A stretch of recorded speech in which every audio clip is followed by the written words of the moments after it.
Hello, beautiful souls, and welcome back.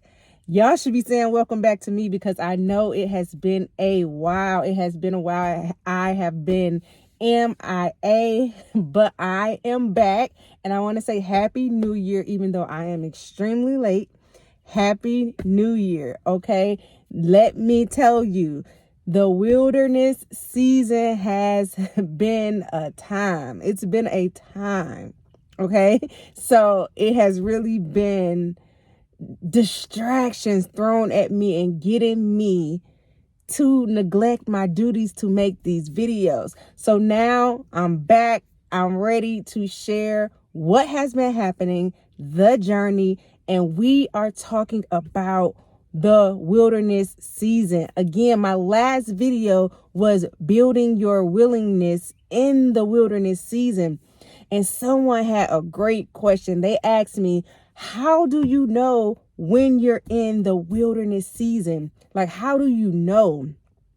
So, honey, I'm about to break it down to you right now. Like, how do I know that I'm in the wilderness season? The simple answer is when you are led by the Spirit and not by the flesh. When you are led by the Spirit and not by the flesh.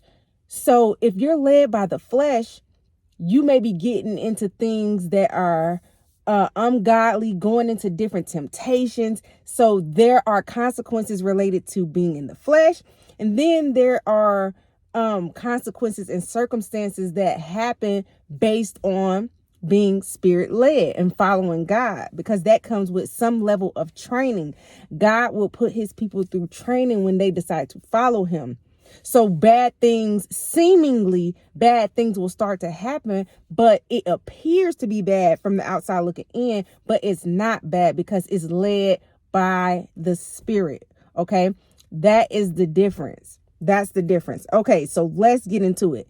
The wilderness season is meant to transform you. Okay. By the renewing of your mind, body, spirit, and soul, like the renewing, okay, is meant to transform you. That is the entire purpose of the wilderness season.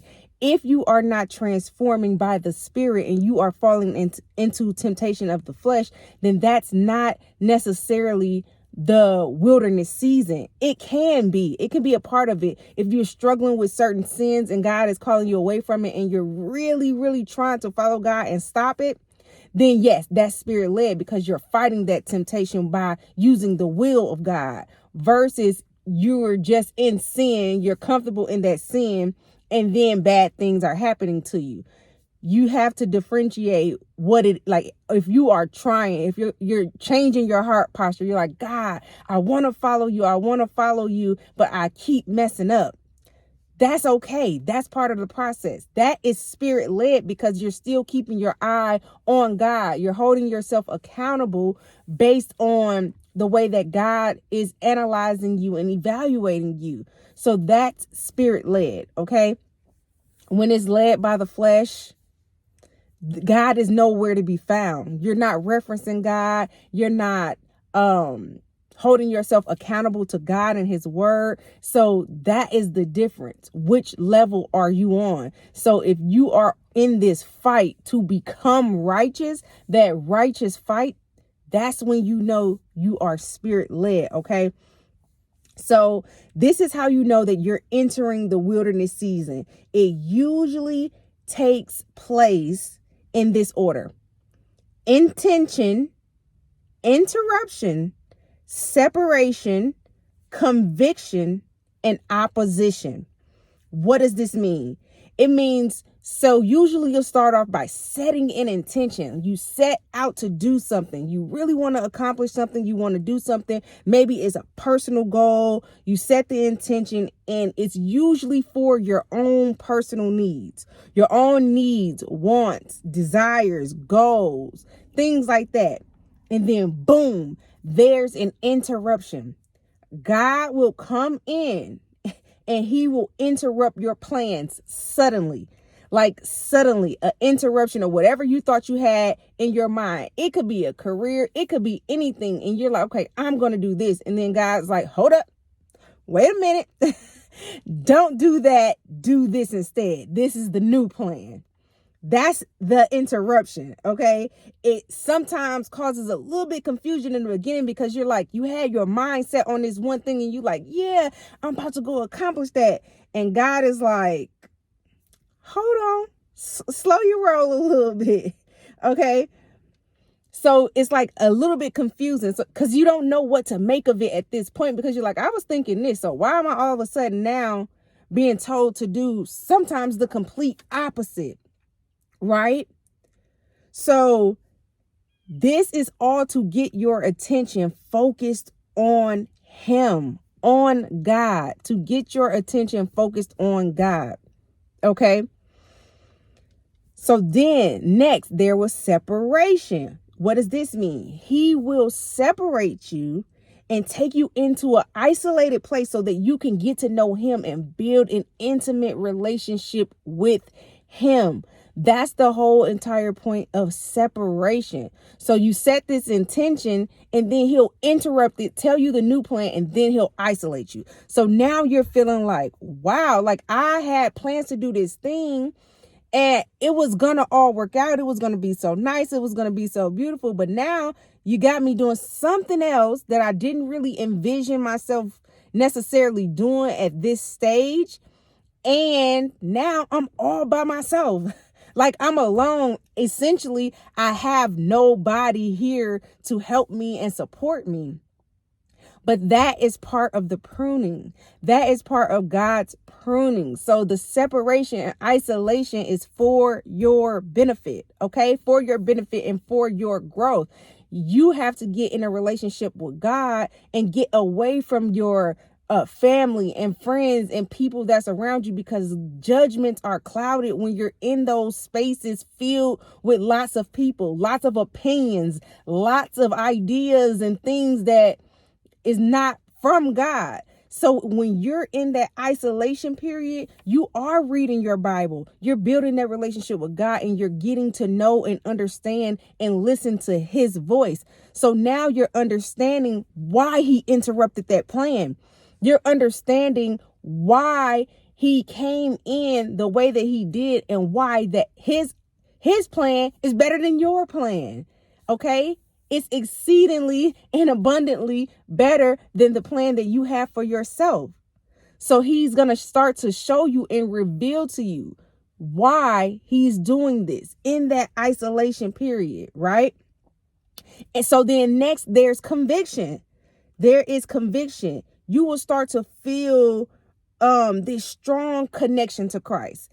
So now you're being held accountable. You're being held accountable and you take a responsibility for your actions because now I have built this relationship with God. Like me and God, we're tight. We're tight. So I'm talking to him every day. He's talking to me. Like I'm learning him. I'm understanding him. So now I feel bad when I don't keep my word. I feel bad when I'm not living Christ. Like I feel bad when I fall back into sin and temptation. I feel it. It hits me a little bit different than it did before. Because before we knew it was a sin, but we didn't have anybody holding us accountable to be like, you shouldn't do that again. You have your friends and other people that probably do the same thing. And they're encouraging that behavior. They're not holding you accountable in the same way that God can. So that conviction will start to take place, right? So then you start to really follow Christ and you start following his ways. And then it's like you consciously decide, I'm going to be on a path of righteousness. I'm going to intentionally follow Christ. I'm going to intentionally not fall into sin. Intentionally, right? So you're making this conscious decision. When you sin and you go against God, you feel disappointed in yourself because you're like, man, I'm not being the person that God wants me to be, the person who God called me to be. So now you look at yourself differently because God revealed to you who you are through that relationship that you built with him. So now sin is so unattractive, right? That's that conviction. Now it's unattractive. It's not a part of you anymore. It's breaking away to the point where you don't even want to do it anymore. You don't even want to do it anymore. That's that level of conviction, right? And then the next step is opposition. So after you get that conviction, like you are on fire for the Lord, like literally you are on fire for the Lord. But then the opposition comes in, okay? Right after you make this decision, literally the opposition comes in and temptation is at an all-time high. Because listen, you already decided, I'm not doing this no more. I'm going to follow Christ. I'm going to follow God. I'm going to do what he tells me to do. I'm going to live like Jesus. And then boom, everything start hitting you out of nowhere. Everything start hitting you out of nowhere. It literally looks like things are taking a turn for the worse. Literally, like you just all of a sudden became a target for bad things to happen day after day after day, one thing after another. Okay. And basically you did become a target because the enemy is threatened by your choice to follow God. The enemy is literally threatened. Okay. So however God allows you to become, God allows you to follow him and be like him. The devil is threatened by that. The devil is really, really, really, really threatened by that. Okay. However, God will allow you to go through this because you are being led by the Spirit. Remember, this is training. God is trying to build you up. He's trying to really see what you're made of. Well, not even see what you're made of, but show you what you're made of, right? He's trying to show you what you're made of. So he allows the devil to come in and tempt you to see how you're going to respond, to see how you have grown, to see what you can handle, to see if you are ready for your next season. Because sometimes we can prolong our wilderness season. We can prolong it because we are not being obedient to the word that God was giving us during that time of separation, during that time of conviction when we were communicating with each other. God is going to reveal some things to you. He's going to tell you to do some things. He's going to see how you show up, how you respond, how you are obedient to his word, how you treat others, how you treat your enemies, how you treat people that do you wrong in this season. He's going to be paying attention to all of that, okay? Things are not happening to you. They are literally happening for you. Things are happening for you, okay? And let me tell you, the wilderness season is meant for four things. Four things, okay? The wilderness season is meant for education, dedication, preparation, and revelation. Okay. In other words, God is trying to teach you something, trying to deliver you from something, prepare you for something, or to show you something. Okay.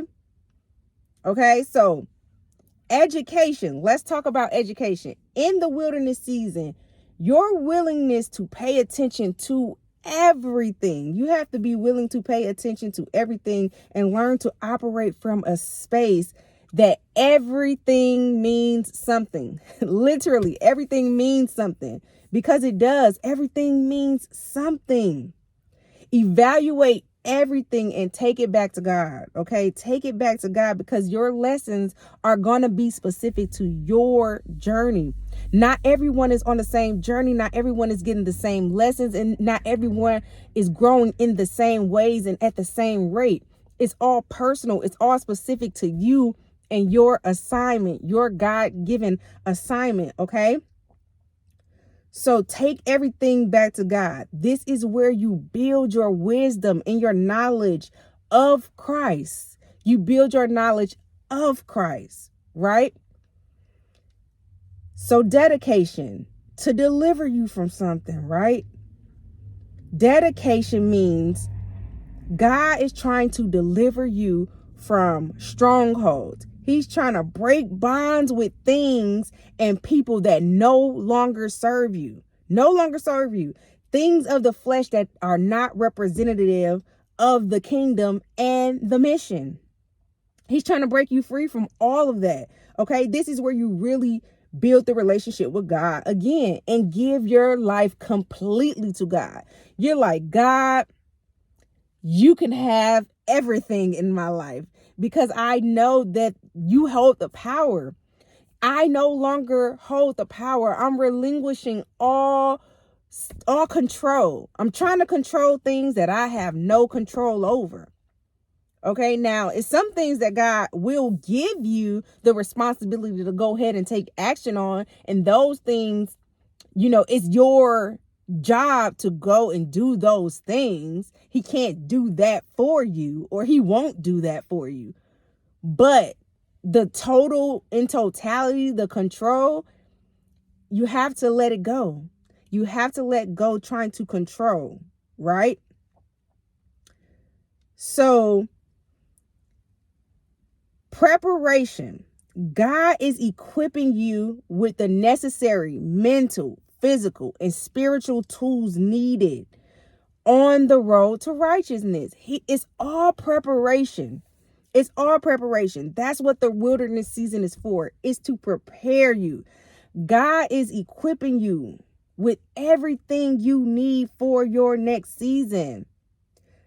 Like, you grow your strength and you learn to protect yourself from the tactics of the enemy. It's to build you, to make you stronger so that you can endure.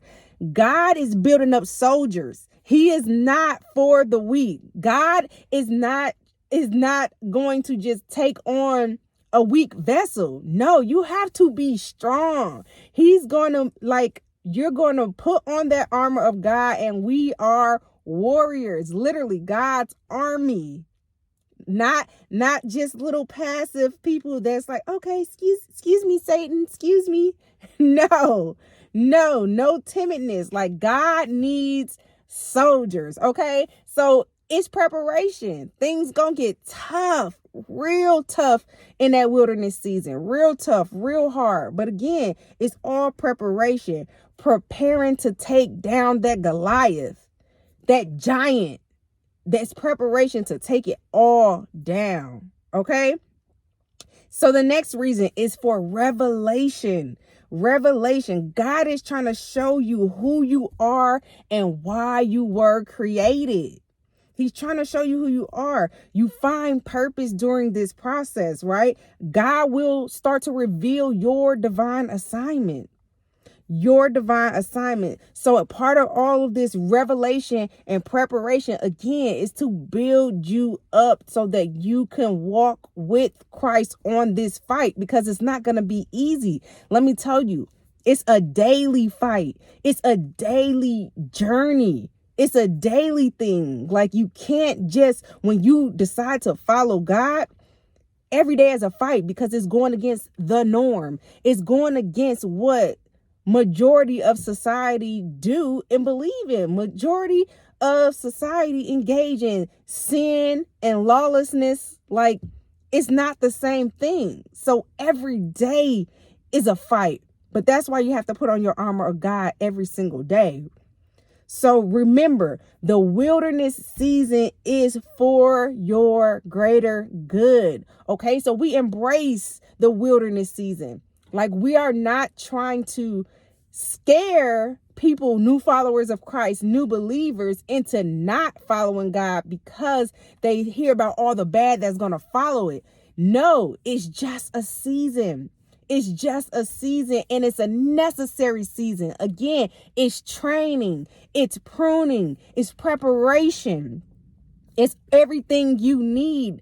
God is going to give you everything you need. So you can't be mad when you follow God and he puts you through training. It's like you ask for it. So it's not to scare you. It's just to prepare you, to equip you to be better prepared for what is to come, and then how to get through it, how to get through that wilderness season by actually getting more discipline, by reading your Bible, by understanding God, by listening to what he's saying.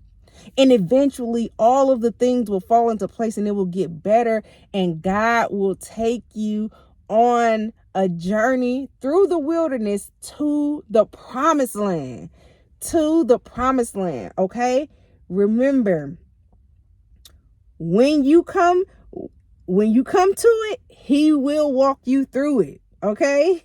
He will walk you through it. So just remember, your story is for his glory. Don't let the wilderness season break you. You are made for this. You are chosen. You are one of God's greatest soldiers. So keep going. Keep going. And let the wilderness season know you won't break me, because I'm one of his. I'm one of his. Okay? So that's it for today's message. God bless y'all. And I will see you in the next video. Bye.